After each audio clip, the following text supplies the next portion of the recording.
Bonjour les élèves, bienvenue dans cette deuxième capsule sur le chapitre des fonctions. Aujourd'hui, on va aborder les modes de représentation. Donc, on va aller autant dans la table de valeur que dans le graphique et aussi de la règle. Donc, ce sont trois choses que tu as vues en secondaire 2, mais on va beaucoup les réutiliser dans les prochaines pages. Alors, autant bien recommencer les choses et répéter un peu ces choses-là que tu connais.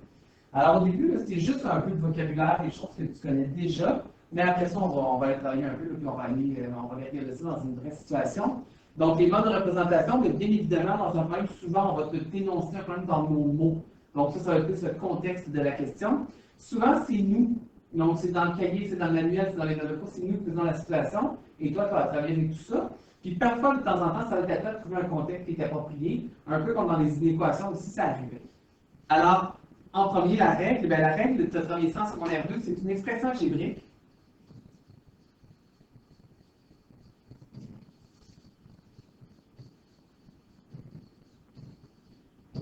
qui décrit la régularité des variables dans la situation. Et la règle, c'est toujours une équation. Je vais écrire un peu en dessous pour que tu vois bien. Donc, tu as vu l'année passée le t qui est égal à la régularité fois le rang plus le terme au rang 0. Donc, c'était ça un peu la règle de ce que tu as trouvé. Donc, dans ce chapitre-là, nous, on va aller voir un peu d'autres sortes de règles aussi. Pas juste celle-là, on va l'utiliser celle-là aussi, bien sûr, dans la fonction linéaire, mais on va en avoir d'autres aussi. Donc, la variable indépendante qui est toujours notée par la lettre X, la variable dépendante qui est toujours notée par la variable Y. Si on fait un lien avec ton secondaire 2, bien, souvent le Y, tu mettais un T pour le terme, puis le X, tu mettais un R ou un N pour le rang. Donc, on fait juste transférer ça dans le plan cartésien tranquillement, pas vite, là, avec le X et le Y pour l'axe des ordonnées des abscisses, tout simplement.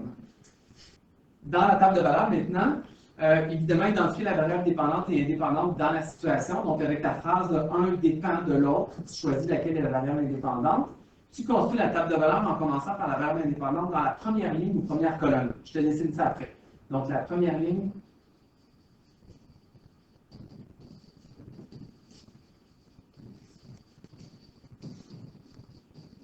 Donc, les tables de valeurs, des fois, on les fait horizontales, des fois, on les fait verticales. Ça dépend souvent de l'espace qu'on a dans notre page. Donc, vertical, ça pourrait ressembler à ça. Horizontal, on serait peut-être plus comme ça ici. Ce que toi, tu es obligé de penser, bien évidemment, il va y avoir des petites cases, hein, parce qu'on va remplir notre table de valeurs. Donc, tu vas être obligé de penser à mettre le X dans la première colonne ou dans la première ligne. Donc, c'est obligatoire. Il faut absolument que tu penses à faire ça. Et le Y, bien évidemment, il va arriver dans la deuxième ligne, dans la deuxième colonne. Les valeurs des X, c'est des valeurs que tu choisis. Donc, ce sont des valeurs choisies. Donc, souvent, le X, ça va être du temps. On va choisir 1 heure, 2 heures, 3 heures, 4 heures. Ça pourrait être l'âge de quelqu'un, 1 an, 2 ans, 3 ans, 4 ans. Souvent, on choisit 0, 1, 2, 3, 4 parce que c'est plus facile. Des fois, on va s'ajuster au contexte. Et la valeur de Y, celle que j'ai mis en vert, ce sont des valeurs que tu vas calculer. Donc, à calculer.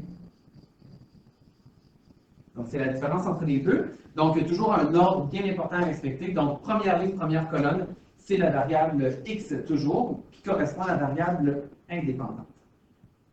Maintenant, si on continue, je vais essayer d'écrire pas trop gros. Donc, inscrire les principales valeurs de la variable indépendante. Donc, c'est ceux que tu auras choisis et on calcule les autres et on donne un titre. Évidemment, quand il y a un contexte. Des fois, on est hors contexte, on est juste dans quelque chose d'algébrique, donc là, on n'a pas de titre, mais quand il y a un contexte, on va l'écrire à ce moment-là. Dans le graphique, ben, c'est un ensemble de points ou une ligne tracée dans un plan cartésien.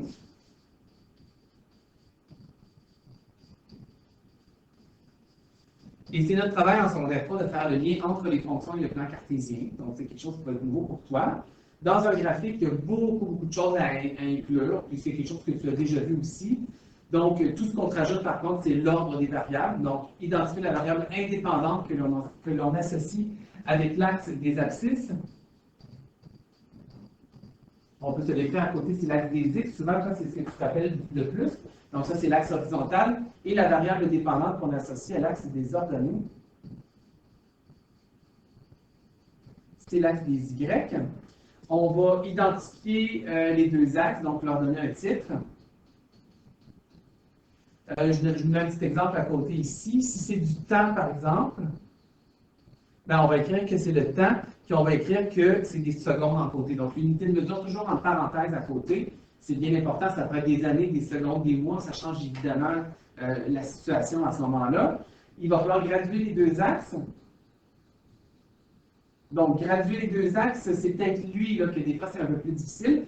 Graduer l'axe horizontal, ça se passe bien habituellement, mais celui qui est vertical, quand on est dans les fonctions décroissantes, des fois c'est un peu plus difficile, donc on travaillera ça évidemment. Donc, identifier les points dans le graphique. Donc, toi, tu as fait ça dans les suites numériques en secondaire 2. Ce sera la même chose. Et donner un titre à ton graphique. Donc, souvent le même que la table de valeur. Souvent, dans le programme, si on a déjà une table de valeur, ben, ça va être simple pour pouvoir utiliser le même titre. Et là, ici, on n'est pas en science, donc on n'a pas besoin nécessairement d'avoir un titre hyper complet. Quelque chose qui résume bien la situation, tout simplement. Donc, voilà. Donc, de l'autre côté, tu as déjà deux situations qui sont faites. Et là, ici, je fais juste les faire regarder, on n'a rien à écrire là-dedans. Donc, on a une situation dans laquelle la variable indépendante est discrète. Donc, discrète, ça veut dire que c'est du non naturel. Et on a une variable continue qui est dans les nombres réels. Donc, la différence de ce que ça fait, ben, on peut regarder peut-être juste en regardant la table de valeur. Donc, ici, c'est le nombre de leçons à faire et le revenu de la personne. Donc, pour 2 leçons, on charge 40 $. Pour 3 leçons, on charge 60 $. Est-ce qu'il peut avoir 2 leçons et demie? Non. Donc, c'est pour ça qu'on dit qu'on est dans les nombres naturels. Cette variable-là, ici, elle ne peut pas être continue, ça ne peut pas être dans les nombres à virgule. Tandis qu'ici, distance en fonction du temps, donc distance entre le sol et le ballon, et le temps qui est écoulé. Donc là, il y a 0 seconde, 1 seconde, 2 secondes. Mais est-ce que le ballon a une hauteur à 1 seconde et demie? Oui. Donc, là, ici, on a un contexte un peu différent. Ce que ça vient changer dans le graphique, c'est que dans ce graphique-là, ici, ben, premièrement, les axes, on ne les voyait pas beaucoup. On peut peut-être les retracer des fois. Pas aussi, tu as peut-être des fois de tes axes, donc je prends le temps de les mettre. Même chose de l'autre côté, on ne les voit pas très bien. Donc, on devrait voir des axes ici comme ça. Donc, la différence entre les deux situations, c'est que ici, on ne peut pas charger pour une leçon et demie, 2 leçons et 3 quarts. Donc, il y a un vide entre les points. On a vu ça dans les équations aussi, qu'on met des petits points quand le contexte est naturel. Tandis que le ballon qu'on lance, ben, on pourrait y aller là, ici à une demi-seconde, on le voit, il y a quelque chose qui se passe, le ballon continue de monter, il va descendre éventuellement. Quand on arrive en mathématiques dans le deuxième cycle, on va de moins en moins faire ceux-là ici. Notre tâche, ça va être de modéliser, de mathématiser une situation. Donc, ce qu'on va vouloir, ça va être la courbe générale, l'allure de la courbe.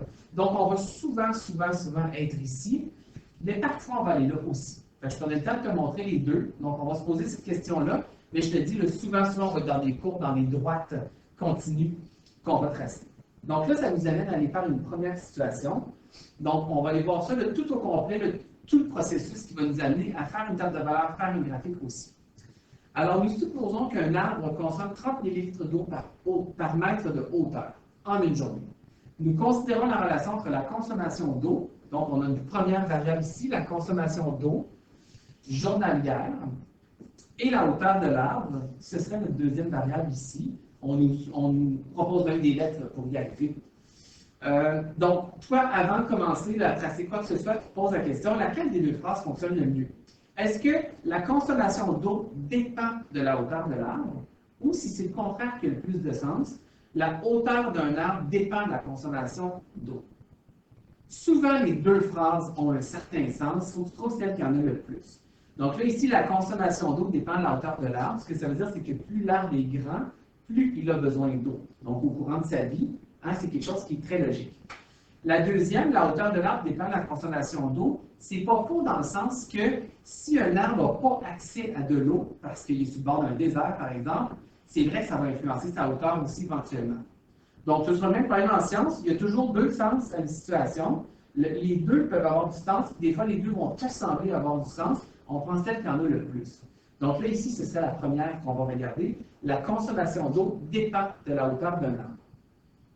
Donc, une fois qu'on a trouvé cette phrase-là, on a trouvé notre variable dépendante. C'est la première des deux qu'on a nommée. Donc, c'est la consommation d'eau. Donc, c'est la phrase 1 qui a le plus de sens.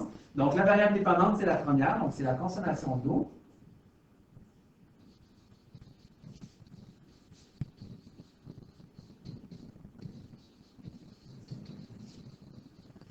Et là, entre parenthèses, on va marquer les unités de mesure. Donc ici, ce sont des millilitres, on l'avait dit dans le problème. Donc M avec un L majuscule pour le litre.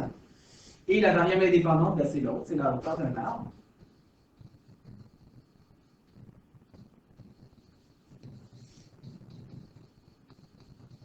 Et la hauteur de l'arbre ici était en mètres. Donc là, on a déjà tout ce qu'il faut pour être capable de tracer le rythme. Donc, ce que ça veut dire, c'est que quand tu as trouvé ta variable indépendante, je mets une étoile ici, tu es obligé d'aller la placer dans la première ligne de ta table de valeur. Tu ne pourrais pas, au hasard, la placer dans la deuxième ligne, ce serait pas bon. Donc, on va les placer dans la table de valeur à la hauteur de l'arbre.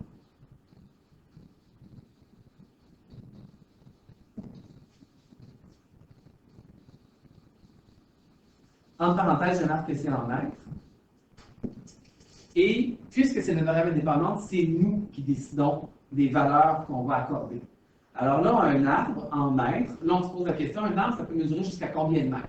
1, 2, 3, 15, 20, c'est possible. On sait qu'il y a des séquoias qui poussent dans certains pays au Canada. Au Canada, entre autres, il y en a dans le coin de Vancouver. Ça peut mesurer jusqu'à 100 mètres.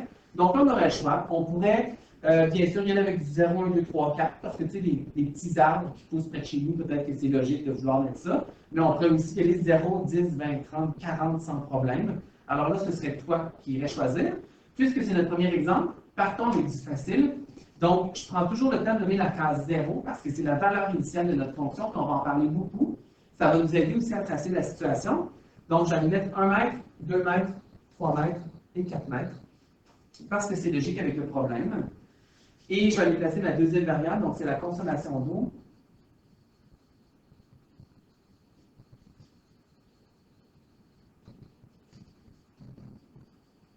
Qui est en millilitres. Donc, on prendra une unité de mesure, entre parenthèses, dans le titre de cette variable-là, pour éviter d'écrire 1 millilitre, 2 millilitres, de réécrire à plusieurs reprises l'unité de mesure. Donc, la variable dépendante, elle, on la calcule selon la situation qu'on nous a donnée. Donc, je prends le temps d'aller voir. On suppose qu'un arbre consomme 30 millilitres d'eau par mètre. Donc, 30 millilitres d'eau par mètre, ça veut dire que si l'arbre a 1 mètre, il devrait consommer aux alentours de 30 millilitres. Là, on se pose la question, si l'arbre mesure 0 mètre, ah ben, il ne consommera pas d'eau, donc je vais mettre un 0 ici. Donc, ça veut dire que c'est une situation qui part à 0. Puis ce point de départ-là va nous donner un indice sur quel genre de relation on a. On va voir ça dans la suite du chapitre. Et donc là, ben, c'est une situation qui est proportionnelle. Plus l'arbre grandit, plus il boit de l'eau. Donc, j'aurai 60, 90 et 120 ici. La règle, je le fais rapidement, c'est quelque chose que tu as vu en secondaire 2, c'est quelque chose que je retravaille avec toi. Moi, il y a rien, on va travailler ça avec toi dans les prochaines pages. Donc, la règle, si on était en secondaire 2, ben, on aurait dit le terme est égal à la régularité, ici, ça augmente toujours de 30, fois le rang qu'on aurait mis n, plus le terme au rang 0, puis le terme au rang 0, ici, c'est à 0, donc j'aurai un plus 0. Je peux peut-être l'écrire. Ben, en secondaire 3, on va faire évoluer ça un peu. Donc, on va remplacer ça par des y et des x pour aller dans le plan cartésien. Donc, ce serait tout simplement y est égal à 30x. J'écris pas le plus 0, c'est pas nécessaire, ça n'était pas non plus dans l'autre. Donc là, si pour toi la règle, c'est un peu difficile, tu n'as même pas besoin de t'achaler, on va regarder ça avec toi, puis on va prendre le temps de te le réexpliquer. Donc, une fois que la table de valeur est prête, ben là, il va nous rester des titres à mettre, mais je pense que je vais les mettre tous en même temps pour qu'on choisisse le même titre. On mettra ça tantôt. Donc, dans le graphique, la hauteur de l'arbre, qui est notre valeur indépendante, elle, il faut absolument que tu viennes la placer sur l'axe horizontal. Tu peux faire des flèches, toi aussi, là, c'est nos notes de cours. Il faut que ça vienne ici, absolument. Donc, c'est la hauteur de l'arbre.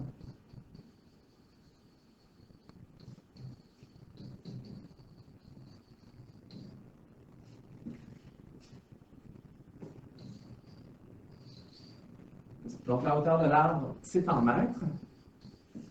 Et l'autre variable, c'est notre variable dépendante, donc c'est la consommation d'eau.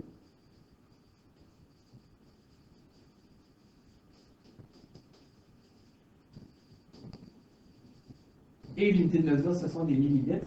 Donc, je vais classer ça comme faux. On n'a toujours pas le titre encore, ça s'en vient. Toi, il faut que tu te rappelles que dans le plan cartésien, le coin ici, c'est l'origine du plan cartésien, donc c'est nécessairement 0.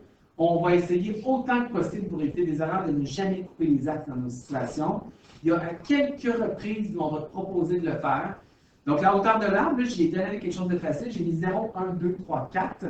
toi, tu dois absolument prendre au moins la moitié de l'axe. Ce que ça veut dire, c'est que tu ne peux pas faire 0, 1, 2, 3, 4, ça serait beaucoup trop coincé. Il faut que tu étales tes choses un peu. Donc, tu peux prendre 2 carrés de large, 3 carrés de large, 4 s'il faut. Donc, tu étales tes choses.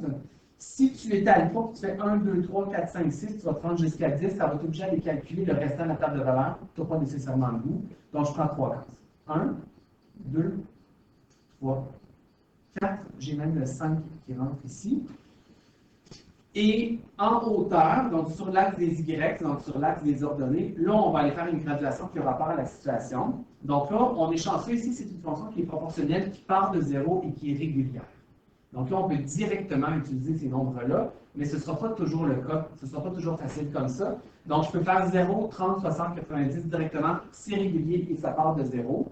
Mon 0 est déjà là. Encore là, je vais étirer un peu sur mon axe pour que ça prenne assez d'espace. Donc, je pense que je peux le faire en 3 cases aussi. Donc, 30, 60, 90. Donc, ça rentre quand même assez bien. Donc, j'écris une graduation. 30, 60, 90, 120, 150. Je n'écrirai pas le 180 parce que je pense que ça va être un peu coincé. Donc, on a nommé les axes avec des unités de mesure en parenthèse. C'est un détail à ne pas oublier. On a gradué nos axes. La graduation va être différente de l'axe horizontal et de l'axe vertical, presque toujours. Des fois, ça pourrait être pareil, ça va donner des fois comme ça. Et là, on va aller placer les points dans ce plan cartésien-là. Donc, on a dit que si l'arbre durait 0, bien, il ne consommait pas d'eau. À 1, c'est 30, à 2, c'est 60. Puis là, on le voit, nos graduations, ils vont de pair ensemble, donc ça se fait quand même assez bien. Il y a le 90, il y a le 120. Et toi, dès que tu as 3 points placés, tu devrais les voir qui s'alignent sur une droite. Là, la question qu'on se pose, c'est que est-ce que la hauteur de l'arbre, ça peut être des nombres à virgule? Est-ce que l'arbre peut mesurer entre 1 et 2 mètres? Oui, hein, ça peut mesurer 2,75 si on veut pour un arbre. Alors, on va aller relier nos points par une droite. Donc, quand on fait la droite, tu prends ta règle pour le faire. Ça se pourrait que quand toi, tu as placé tes points, il y en ait un qui soit un petit peu au-dessus, l'autre un petit peu en dessous. Tu passes en plein milieu le plus possible, tes points devraient tous se rapprocher. C'est sûr que si tu en as un qui est vraiment décalé, c'est probablement parce que toi, tu t'es trompé en le plaçant. Donc, je fais ma droite, et là, la droite, je vais la faire dépasser du plan cartésien un petit peu pour montrer que cette situation-là, elle continue. C'est pas vrai que ça arrête à 5, un arbre, ça peut mesurer 6, 7, 8 et bien plus que ça. Donc, on fait dépasser la droite un petit peu. Là, on voit nos quelques points. Je n'ai pas tracé le 5, mais on voit que ça passe par là.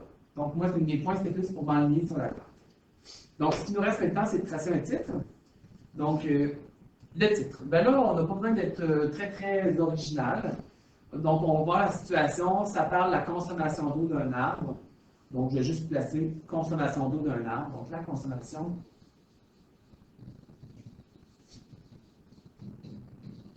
d'eau d'un arbre. Si on veut être très, très rigoureux en sciences, quand on produit un graphique pour une étude scientifique, il faut absolument nommer nos deux variables pour montrer c'est quoi le lien de dépendance qu'on étudie entre deux variables. Mais là, ici, ce n'est pas le cas. Donc, je suis en train d'écrire un titre juste pour représenter la situation.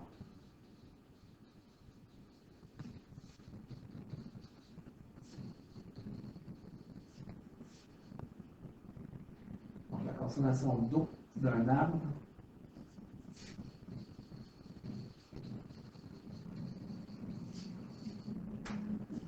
Donc, souvent par convention en sciences, on nous demande de souligner les titres. Moi, j'ai gardé ce réflexe-là, c'est pas obligatoire. Donc, des fois, ça met en évidence le titre pour qu'on voit que c'est des graduations ou du texte dans le titre. Donc, on part de deux variables, on regarde le lien qui existe entre les deux. Toi, il faut que tu te rappelles que ta variable indépendante, elle a une place obligatoire dans la table de valeurs, c'est la première ligne. Ce sont des valeurs que toi, tu choisis selon le contexte. Et là, on part avec notre disciple, on a choisi 0, 1, 2, 3, 4. Ensuite, tu calcules la variable dépendante. Ici, c'était la consommation d'eau. Donc, selon le contexte, ici, ça faisait des bons de 30. Là, la règle, on regarde ça pour plus tard. Je l'ai nommée parce que je sais que tu l'as vu en secondaire 2. Peut-être que c'était difficile pour toi en secondaire 2, donc on prendra le temps d'y revenir. Donc là, la règle, je te l'ai marquée niveau secondaire 2, niveau secondaire 3. Ça se ressemble, probablement que tu as compris le principe. Et on arrive avec le graphique. Donc, dans le graphique, il y a beaucoup de choses à tracer. Malheureusement, il n'y a rien qu'il faut oublier. Donc, c'est des choses que tu peux noter. Ça prend un titre, il faut que tu nommes tes deux axes avec des unités de mesure. Il faut que tu gradues tes deux axes de la bonne façon en prenant plus que la moitié de l'axe, autant en hauteur qu'en largeur. et finalement, tu traces tes points et tu mets une droite si le contexte le permet. Donc voilà pour la page 113. Ensuite, on arrive dans la situation 2. Donc la situation 2, je te demanderais, là, maintenant, toi de la faire. Donc de regarder ça, trouve la variable dépendante, trouve la variable indépendante pour faire exactement comme on a fait dans la dernière page. Je te dirais que la situation est un petit peu plus difficile. Donc prends ton temps, lève ta main si tu as des questions, bien évidemment. Donc, je te mets une étoile. Si jamais la règle est difficile pour toi, ben, c'est pas grave, on va la nommer dans la capsule vers la fin, dans le corrigé, tu vas prendre le temps de l'écrire. Le reste, il faudrait que tu sois à l'aise, par contre, donc de faire le graphique aussi, en plaçant tous les éléments. Donc, on va voir dans les pages précédentes si jamais tu as besoin de voir un peu qu'est-ce qu'il y a là-dedans. Alors, c'est ce qui met fin à notre deuxième capsule. J'espère que ça se passe toujours bien pour toi. Rappelle-toi, le chapitre sur les fonctions, c'est un chapitre dans lequel tu dois travailler très, très fort. Notre objectif, c'est de te montrer les 4 premières fonctions de base, mais on va te remonter 8 autres en secondaire 4 probablement. Alors, prends le temps de bien comprendre ceux-là, puis n'oublie pas de poser des questions si tu en as. Je te souhaite une bonne journée.